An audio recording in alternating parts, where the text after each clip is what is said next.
Matthew is a dear friend and supporter of the arts in Louisville, and he's a poet, and he writes beautiful poetry. He has a couple books that he will gladly show you, but he goes to all the open mics in town, and I'm really excited that he's coming to ours. When I saw on Facebook that he was going to come to ours, I felt like, all right, I'm legit. Matthew Presley is coming to my open mic. So here he is, yes. Matthew Presley.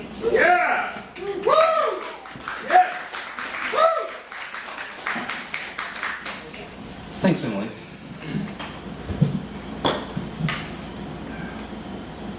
Like she said, I've got 2 books published. I'm going to read a few poems from them.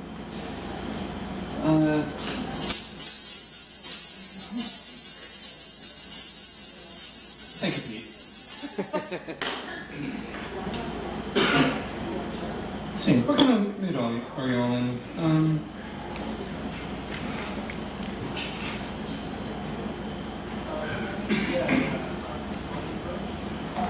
Okay.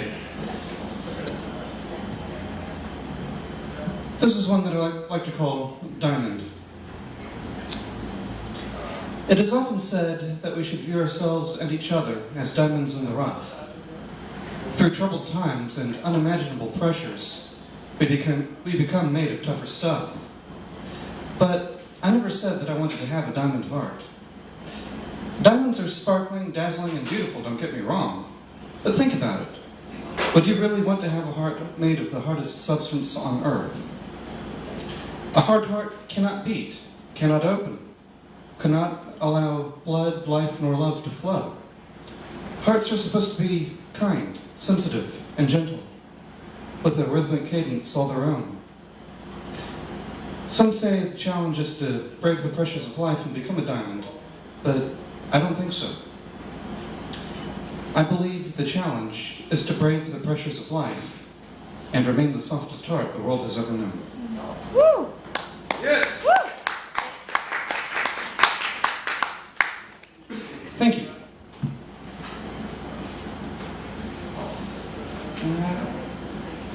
Oh yeah, I almost forgot about this one. Well, a couple of years back, I was talking with a songwriting friend of mine named Tyler Warden, and he was talking about how when he was a lot younger, he wanted to become a hero when he grew up, but instead of becoming a police officer or a EMT or something like that, he decided to pick up a guitar. And that got me to thinking, it's like, how many times have I heard someone say that a certain song actually saved their life because somebody knew what they were going through and wrote about it? And oftentimes, the songwriter will never know. So, I wrote this one.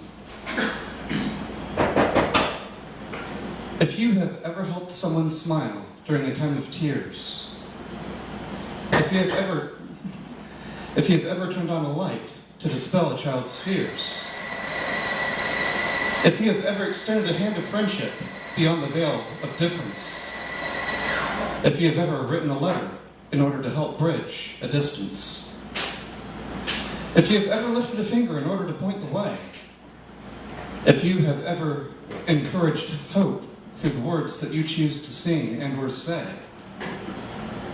you never know what may heal another's heart. You never know what may inspire another's mind.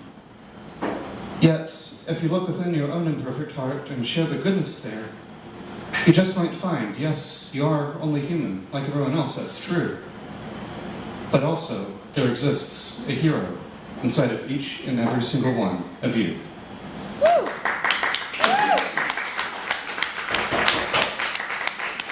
Thank you.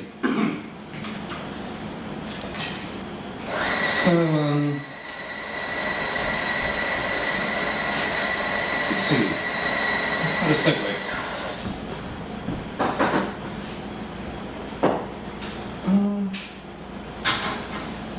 Suppose we could do with a little bit of lunacy. Yes.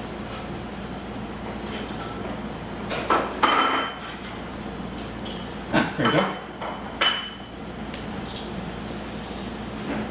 Now, if anyone's taken a course in astronomy, You might have heard that a long, long time ago, before anyone knew what the moon is really made of, you could look up at it, and there were certain sections that looked like they might have water on them. And so there were certain parts of the moon that were called seas, and well, I decided to run with that concept. What would it be like to explore the imaginary seas of the moon? Close your eyes and dream with me, and I'll meet you by the dunes. We could float upon the sea of clouds, or sail the sea of vapors, or make a splash in the sea of moisture, but be careful jumping, or as light as paper. We could dance on the shores of the sea of rains, or sleep on the sands by the sea of tranquility. We could also cuddle in the sea of serenity, or skinny dip in the sea of fertility. And if a feeling of thirst or hunger should slip into our stomachs and sink, we can simply go to the sea of nectar for a sweet, nutritious drink. I don't think I'd want to go to the sea of storms or the sea of cold, but I don't see how a visit to the other seas could ever get old. Let's explore once more the imaginary seas of the moon. Close your eyes and dream with me, and I'll meet you there again soon. Woo!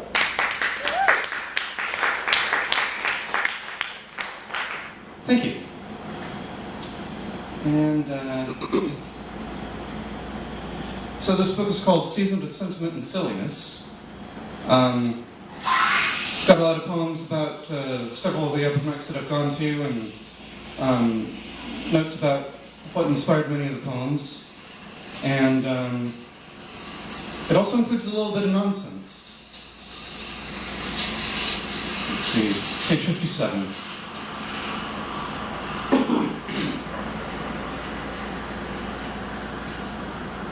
So yes, one night back in 2008, heartbroken and sleepless due to a personal illusion of potential love shattered, I happened to watch a rendition of Alice in Wonderland that had Martin Short as the Mad Hatter.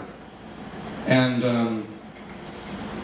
during the trial in the movie, the Knave of Hearts, he was standing trial for stealing the tarts of the Queen of Hearts, and she shouted, "Give him a fate worse than death."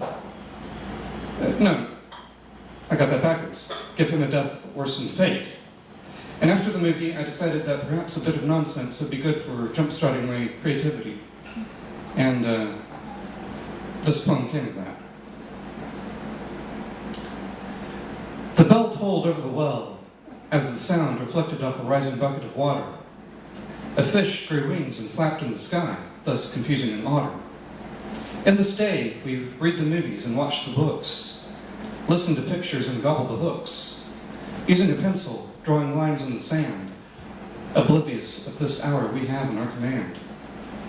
Oh, but though we have plenty of time, we're so busy running late, for it seems as though society prefers a death worse than fate. If we could but see the silver webs between us and nourish the connecting vines, perhaps we'd realize we're not bound by chains, but only the constrictions of our own minds. So, as an archaeologist gazes at the fossil nostril of a dinosaur, let it remind us that the world contains everything we can dream of, and oh, so much more.